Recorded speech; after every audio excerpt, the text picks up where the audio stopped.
Actually, the young gentleman in the back might be the youngest person in the room. Okay. With so many initiatives like this, why do you think we aren't seeing much change with diet-related health issues in our communities? I think a couple of reasons. What we do here is go back. You are what you eat. If you ever want to lose your friend, tell them they gotta stop eating that ham. We have to educate the educators. We have had so much sugar and salt. We're like addicts. Addiction to sugar and refined grains is overwhelming. Even here in New York City, there's sometimes things called food deserts. Now it's about profit, fast food, get it out there cheaply, get as many people hooked on it as possible. We are enslaved to that food. You know, it has taken over our lives and destroyed our families and our bodies. And the goal is to free as many people as possible. What's so empowering about this, you don't need to see a doctor to do this. It's not your DNA, it's your dinner.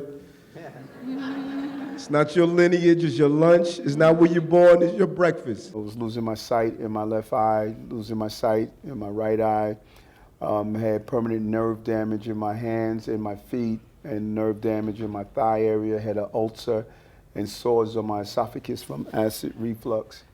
And high cholesterol, high blood pressure, just, you know, I call it the black package. They want to give me all of these medicines that is probably in the homes of many of our family members. And I went online and I Googled reverse diabetes. It blew my mind that, you know, to see the correlation between what you eat and the disease that you had. In essence, that if you change your lifestyle, change your diet, you'll reverse your conditions. You know, 3 weeks later, after going to a plant-based diet, my sight cleared up. 3 months later, my diabetes went into remission, went from a high teens sugar to down to 5.7, which is the pre-diabetic level. My blood pressure dropped down to amazingly low, and so it was a total reversal, and it was all about, it was the food. I've had doctors say to me, you know, they take your family history and they'll say, well, this is something that runs in your family, without ever acknowledging that it's the way that people eat that runs in their family. Mm-hmm. My father died when I was 10, he was 45. My mother died of breast cancer when she was 60. My sister has breast cancer, I'm BRCA2, and I learned that today's modern diet of highly refined grains, stripped of natural fiber, loaded with added sugar, and the highly processed diet that we're eating of processed meats was actually making us sick, driving cancer, driving insulin growth factors, fueling cancer cell growth, and weakening our immune system over this course of this journey to actually allow cancer cells to proliferate.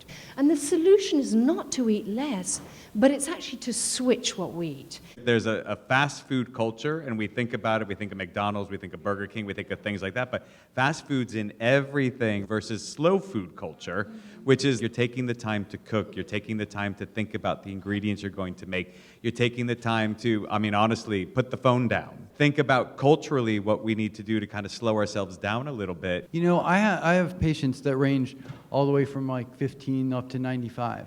And the most difficult patients I have is the younger folks. We need people like you. So if you want to do this, taking an active role is a great idea, and asking questions into your community and your peers of why you're not doing this and why we're not thinking about this is more powerful than any of us can do. Throughout the day, I can possibly eat McDonald's, pizza, Fatty Daddy tacos, Burger King, Wendy's. Most days I don't necessarily eat breakfast. I don't eat lunch either. I barely have a cooked meal. I just see it, and if it looks appealing, I'll just eat it. Most of my family is diabetics, and like last year, my uncle passed away because of diabetes. My younger sister, actually, she's on the verge of becoming obese. She just, eats. She doesn't see the potential damage that she can have on herself. They grew up on it, and they feel like nothing's going to affect them in the long run. I want to make a change in the school where we kind of bring awareness to what you eat and how it affects your body. Partnership is wonderful. It's going to help our students to kind of maintain this healthy lifestyle that would follow them in the future.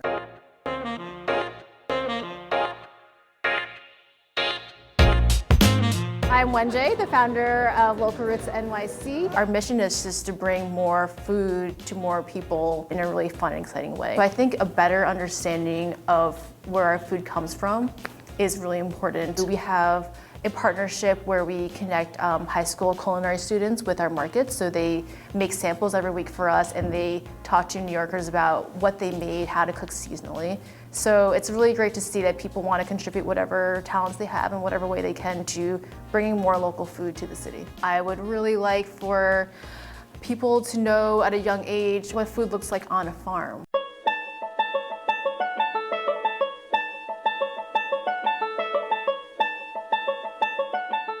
My name is Corey Blant. I work at Added Value Farms in Red Hook. Our goal is to create an opportunity for young people who live mostly in Red Hook to figure out how, if they wanted to grow vegetables in their backyard, in their house when they're older. Our hope is that they walk away from this understanding a little bit more about where their food comes from, but also able and fully prepared to grow their own food. In Red Hook, we have a big NYCHA development, the largest in Brooklyn. And if you look at what's all around the NYCHA development, it is low-quality supermarkets, fast food restaurants, fried chicken spots, pizza. One of the things that we try to do at Added Value is make our fresh, affordable, healthy options as easy and convenient as some of those other things, so that people have the access that they deserve to have.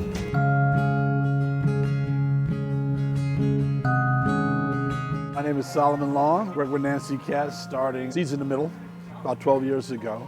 It started out as a place where people could learn about obesity, selling fresh food, starting a little market with the children where they actually collected the money, they helped get the food, and it had a nice little market. Then we started a garden around the school in boxes where we grew vegetables. It's morphed into Seeds in the Middle, and she's traveling around Brooklyn finding schools which would need our services. Around our neighborhood, there are more McDonald's than fresh fruit markets. There are more Burger Kings, Popeyes, and people know about fast food, but they don't know how to prepare and acquire fresh food. What they don't understand is fast food is cheap, but not nutritious. So now they have to make healthy choices. Because if you sit on that couch playing video games, eating a fat burger or McDonald's or Popeyes all day, you're gonna die young. Cultural habits are really hard to break. The slave master placed in our culture this bad food. Every time grandma handed down that recipe on that macaroni and cheese and chitlins and all of that stuff, she handed down the rich hatred of the slave master, and it's embedded in us. And now it's time for us to break free of the shackles, not only physically, but emotionally and spiritually. And there's no better way to destroy a people than to have them embrace the things that's going to destroy them and feel as though if they don't have it, they're not going to live. This is a drug. A drug is taking something that's harmful of your body, but you can't stop taking it. That is what this food that we're eating. It's a drug. We are addicted. You got to help us. The mere fact you are here today give me hope.